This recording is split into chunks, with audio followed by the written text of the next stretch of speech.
सुधावकाशे ज्योतिर्मयं चन्द्रकलावतंसं भक्तिप्रदानाय व्रतावतारं तं सोमनाथं शरणं प्रपद्ये।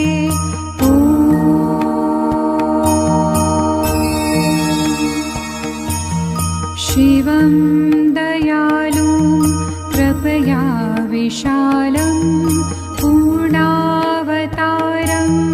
जगदेकनाथं वेदात्परं वेदमयस्वरूपं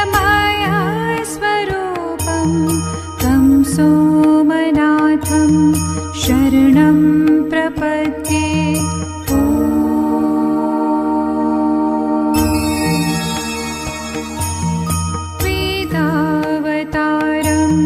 निजवेदरूपं ज्ञानस्वरूपं गुरुज्योतिरूपं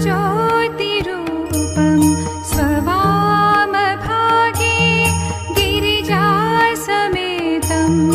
तं सोमनाथं शरणं प्रपद्ये।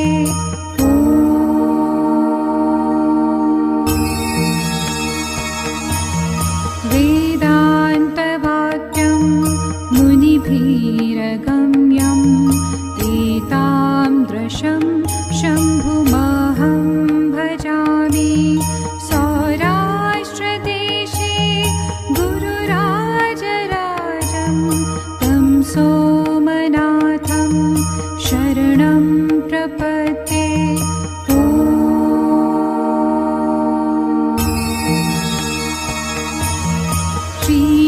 श्रीयन्त्रराजं गुरुयन्त्रराजं शशाङ्कसूर्याग्नित्रिनेत्रनाथं ब्रह्मादिभिर्सेवितपादपद्मं तं सोमनाथं शरणं प्रपद्ये।